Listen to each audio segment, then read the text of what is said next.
You have 18 and 19 homework tonight. So please make sure you attempt it. Don't wait to the last minute. Some of you might be basketball fans, so please do your homework before the basketball game. I can't guarantee a good one. But if the basketball game runs late, that is not an excuse for you not to do your homework. You've had plenty of time, so please get your homework done ahead of time. We'll have 18 and 19 quiz this week, and then when we start 20 the next week with the homework and quizzes. 20 is a big chapter. We're going to put everything together to get to chapter 20. So it's probably one of the most challenging chapters of the class. It's doable. And students just have to relax and remember what you've learned, and chapter 20 will come to you. It just takes a little while to get there. Okay, so please make sure you keep up with the readings at least this module, and we'll move on for today. So we'll start today. We'll start with chapter 18. We'll go back to covering NX and NCO. Now, as a reminder, what is NX? NX, hopefully you're saying this at home, is net exports. And what is NCO? Sorry, NCO is net capital outflow. So anytime we engage in an international transaction, the goods or services that we interact with have to be either calculated under NX or NCO. So kind of an example is if I buy an iPad from China. So China sends me an iPad or an iPhone or whatever you want to talk about. I send them $1,000. Right? So we bought an iPad from China. So now China has $1,000. If we look right here, net exports is going to be minus 1,000 because China has $1,000. That we imported 1,000 more than we exported. So now, as a Chinese company, what do you do with this $1,000?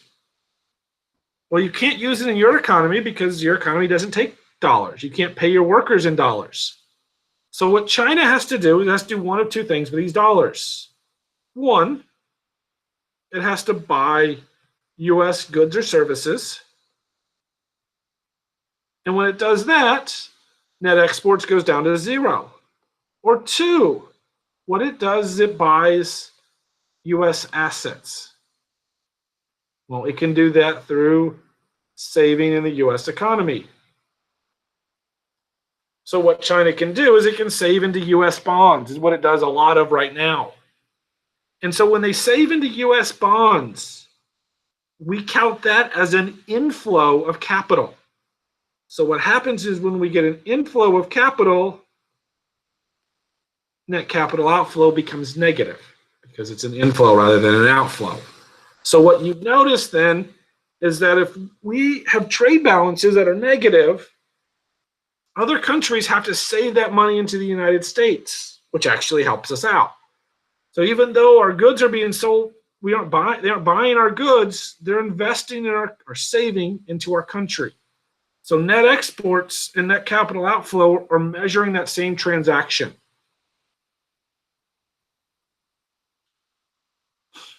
So right here, U.S. citizen buys foreign goods, import rises, NX falls. So other country has to acquire U.S. assets, causing NCO to fall, which equals them out. So let's look at an example here so we can kind of see how it works on net exports and net capital outflow. So Chiara is a web designer living in Illinois. She creates a website to Gabrielle, who's living in Germany. So Gabrielle pays Chiara 5,000 euros. So what happens to net exports and net capital outflow? If Chiara does nothing, Chiara saves the money into the German economy, Chiara buys shoes in Germany, or Chiara exchanges the euros for US dollars.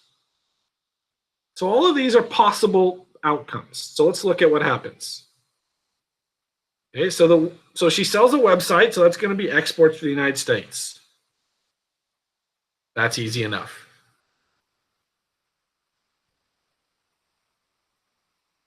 And if net exports increase, so does net capital outflow. The asset she's holding is actually money. So if she can save it in money, that is the asset she's holding.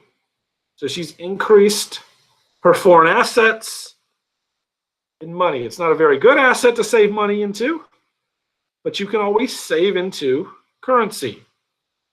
And so because of that, net exports rises, and we know that to be the case. When net export rises, net capital outflow must also increase. What happens if she were to save it into stock? Same thing. What if she buys German shoes? Well, what's going to happen is net exports is going to balance out. And since net exports didn't change, neither does net capital outflow. What happens if she exchanges into US dollars? Same thing. Net exports still increases, as does net capital outflow.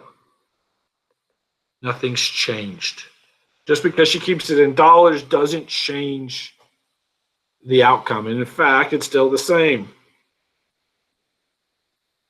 So the answer is it doesn't really matter what Kira does with the money. Net exports and net capital outflow will be the same. So on a test, I can't tell you how many times students do this. They tell me net exports increases, and they tell me net capital outflow decreases. That's an impossibility. They have to move in the same direction. So sometimes you can eliminate half the choices on your test by just knowing that net exports equals net capital outflow. So how this relates to savings and investment is we open the economy back up. We still have savings is still the same. Savings doesn't change within the economy. Savings is still Y minus C minus G. However, the only difference is we've added this net exports. So now savings equals investment plus net exports.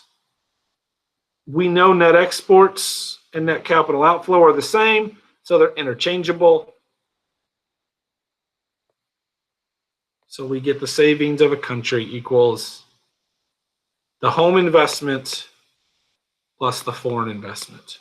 We'll look at that. So the savings of a country equals such. Kind of some good equations for you to know, because I ask a lot of these on quizzes and tests. They want you to understand these relationships. So if savings is greater than investment, net capital outflow must be positive. So what's net exports? Remember, they go together. Savings is less than investment, net capital outflow is negative, net exports are negative. So we talked before about how can we have more investment in the country without savings as much as we take savings from other countries. And that's what net capital outflow of -0 is. Sorry, net capital outflow below 0, a negative number, indicates we're taking savings from overseas to fund investment in the United States.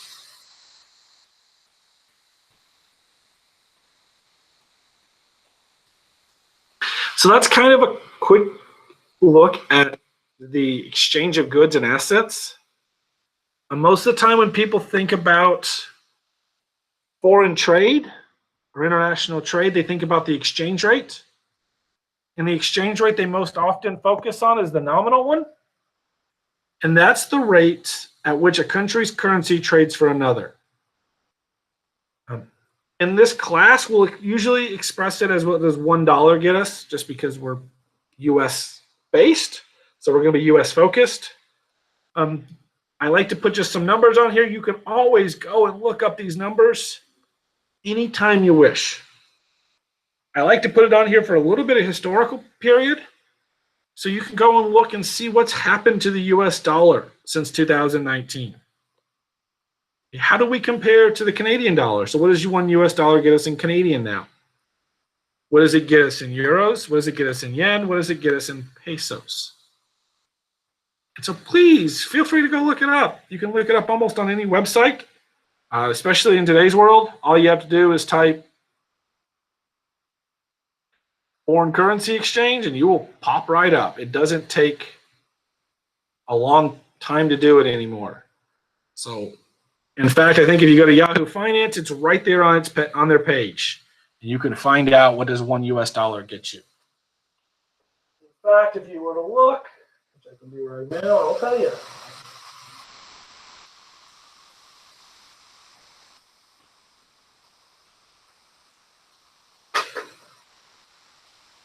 So you have to make sure when you look at which way it's going,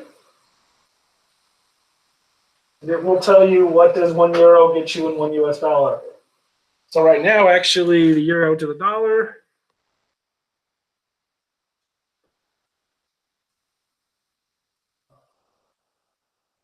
Make sure I look at this correctly. There's the yen. It said it trades all the time. Japanese yen.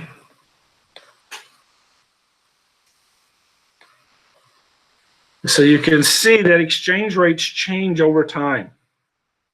As I said, you can find that almost on any financial website now. So what do we talk about when we talk about currencies? We usually use a couple of terms. The terms we like to use is strong or weak. So how do I know if it's becoming stronger? Well, currency becomes stronger if the US dollar appreciates. How do I know if it appreciates? Well, it appreciates if the amount of foreign currency I can buy increases. So if we go back to our example here, the dollar since 2019 has strengthened because I'm now able to buy more of the foreign currency than I could in October of 2019. So that would mean the US dollar is strengthening. If it would go the other way, so if I would go to $1 now could only get me 100 yen, we would say that the dollar has depreciated, or it's getting weaker. So we use the terms interchangeably. I'm not real sure why we use the term strong and weak, but that's often what's used kind of in the financial news. They'll often talk about a strong US dollar. What they're really saying is that the US dollar has been appreciating against other currencies.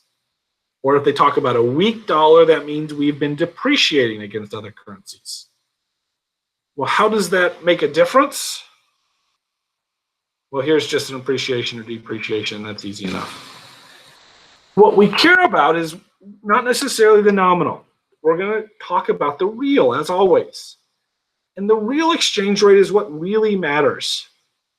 And the real exchange rate is the nominal times the domestic price divided by the foreign price. So let's take a look at an example here. All right. So we have a Big Mac cost $4 in the US, 380 yen in Japan, and the exchange rate is 110 yen per dollar. What is the real exchange rate? Okay, so let's look at the formula. The formula says E times P divided by P star. So I'm going to take E times P divided by P star. Remember here, P star is the foreign price. So what this should look like is E times P, 110 times 4, divided by the foreign price. So what that tells us is that one US Big Mac is worth 1.16 Japanese Big Macs. So that's what the real exchange rate tells us.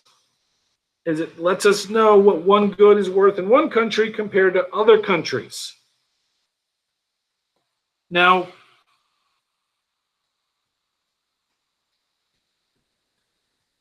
Francisco, yes, it is. If you can notice, appreciation and depreciation will be linked to prices. That's kind of, when you look at the real exchange rate, that's kind of where we're going to get this, is that this nominal is also going to be dependent upon these prices, both inflation in the United States as well as inflation in other countries. So thinking about this, so one US Big Mac equals 1.16 Big Macs in Japan. Now, thinking about that, does that make sense? Should a Big Mac in the United States be worth more Big Macs than the Japanese Big Mac? Aren't they exactly the same? Well, they should be. And the theory behind that is something we call purchasing power parity, is that it shouldn't matter where I get my Big Mac.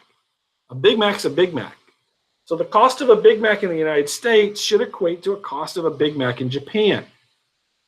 What purchasing power parity says is that they will. Is that what will happen is the nominal exchange rate will move to where we end up with a law of one price, where one Big Mac in the US will equal one Big Mac in Japan.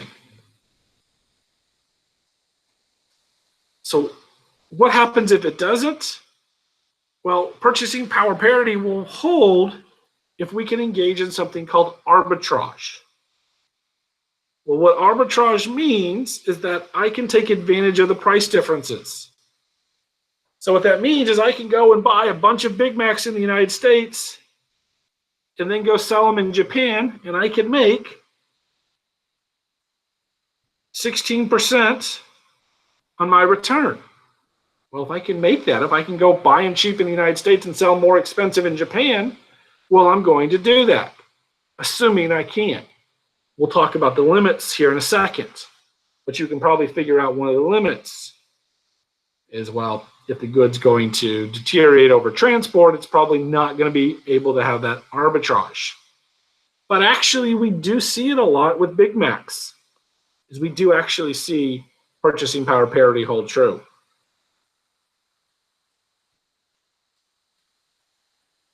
So here's the example. They use this law of one price in the United States to make things a little easier. So what would you do if you're a business person? Is I'd go and I'd buy the coffee in Seattle, I'd ship them to Boston and make a profit. And so what will happen over time is, right, we're going to increase demand in Seattle, pushes price up, and Boston pushes price down until we get to prices that are equal. Now, you think about this, I refer to this as the eBay model. So if I want to make money on eBay, well, what do I do? Well, very simply, I buy stuff cheaper in one location, put it on eBay so I can sell it at a more expensive price in another location. So that's kind of the idea behind eBay. A lot of eBay is nothing but arbitrage. So if you ever get a book on how to make money on eBay, I'll tell you the scenario of the book. Buy low, sell high. There. I told you what arbitrage is, and I told you what every good eBay book to make money on tells you. What it doesn't tell you is to try to figure out, well, where do I buy it for $4 and where do I sell it for $5? That's where the skill of the eBay entrepreneur comes in. They have to figure out where they can locate it for a cheaper price so they can sell it at a higher price somewhere else.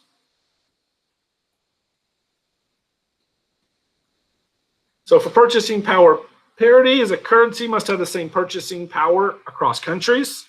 So US dollar buys me the same goods in Japan and the United States. Japanese must buy the same in the United States. So what that gets us to is that the nominal exchange rate is simply the foreign prices over the domestic prices. So, Francisco, in answer to your question, if we see inflation in the United States, as we get more inflation in the United States, and prices don't change in the other country, we should expect the US dollar to depreciate. So that's kind of the implications of how we use inflation and deflation to determine the nominal exchange rate. And hence, if there was deflation in the United States, the exchange rate would appreciate. And so we utilize this formula here to talk about the relationship that we should expect to see with the nominal exchange rate.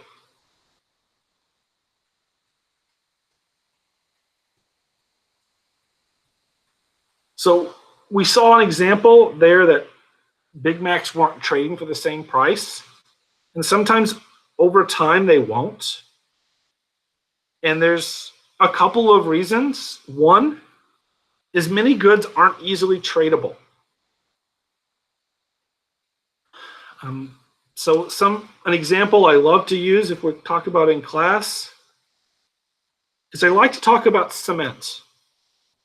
Is cement a tradable good? The answer to that is no. Cement is not a tradable good. Why is cement not tradable? Well, in order to make cement, you have to continuously mix it. Why they have those big mixers. And it only lasts, even mixing it, for a couple of hours. So I can't produce cement in Mexico and then ship it to Fort Smith, Arkansas, and use it there. Cement has to be produced locally. So hence the price of cement can vary significantly from, say, Mexico to Arkansas to New York City, because the good isn't easily tradable. So we can't buy low and sell high because I can't transport it. So there's lots of goods that are not tradable. Also, sometimes they're not tradable because of license and regulations. At a previous job, I used to teach near Mexico. And so what people there would do is they would go across the border to get haircuts and sometimes even see a dentist. Well, why would they go across the border for haircuts and to see a dentist? Well, because in Mexico it was cheaper. So haircuts were less expensive, as was seeing the dentist. And you think, well, they were cheaper because there's less regulation in Mexico. That there is. But here's the funniest part. Most of those dentists actually lived in the United States. So I had a US dentist who went to Mexico to open up a practice to service US patients. So a lot of times we see some funny things that happen with trade, especially along borders. We don't see as much of that here. We see a little bit of it here in Fort Smith. Some goods that are not easily tradable across borders. Right? If you look at marijuana, right? You can't necessarily trade marijuana across borders because each state's kind of have their own laws about who can buy and sell marijuana and how they can do it. And so what you see here, Arkansas, right? If you look at the Arkansas-Oklahoma border and look at it with respects to marijuana. I have no idea if this is true, but it's probably against the law, but people from Arkansas probably go to the Oklahoma dispensaries to buy marijuana. And heck, some of them might even be Arkansas owners that bought a marijuana dispensary in Oklahoma. But we see this trade occurs because of laws and regulations. It prevents goods from being traded. And then finally, another reason we see tradable goods is they're not always perfect substitutes. So there is US Coca-Cola and there is Mexican Coca-Cola. And why do I have to put a label in front of it? Well, because Mexican Coca-Cola is different than US Coca-Cola. And in fact, all Coca-Cola is different. Sorry to change you, but all Coca-Cola is different. Not here in Fort Smith. In Fort Smith, our Coca-Cola is all the same. But if you were to compare Fort Smith Coca-Cola to New York City Coca-Cola, it'll actually be different. And why is it different? Because each city uses their own city water to make Coca-Cola. So the water in each city is slightly different. Hence, Coca-Cola will be slightly different in every city. If you've ever wondered why sometimes Coca-Cola may not taste the same, is you have a high sensitivity to the water taste. And if you notice, Coca-Cola is always bottled locally. They send the same formula, but then the water is different no matter where you go.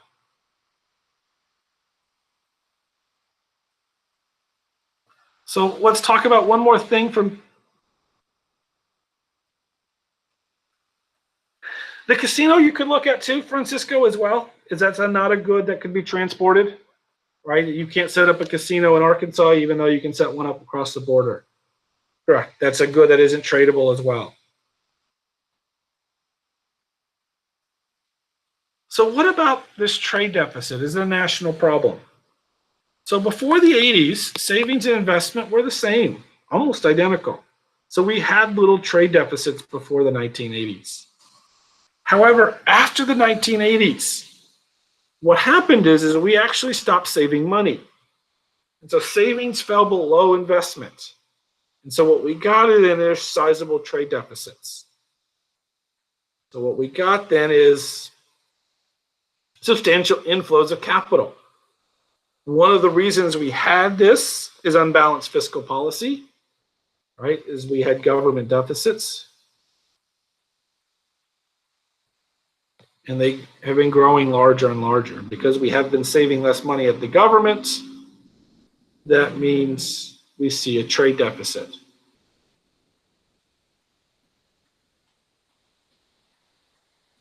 So as long as we have poor savings, we will have a trade deficit.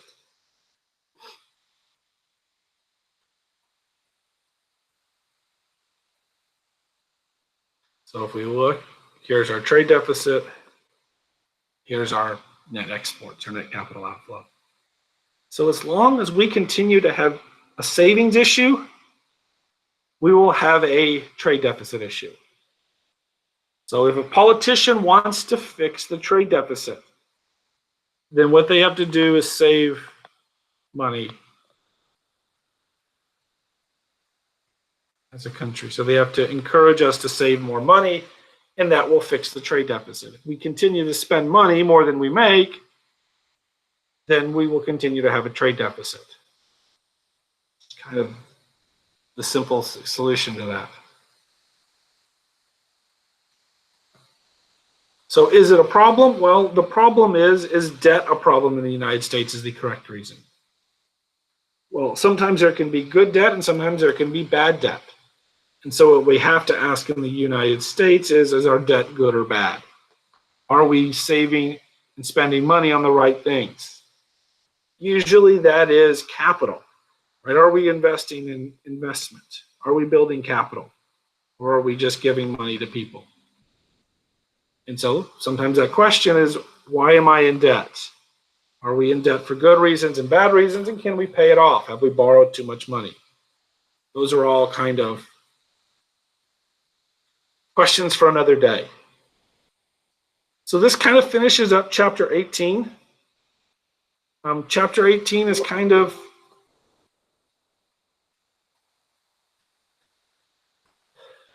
this discussion of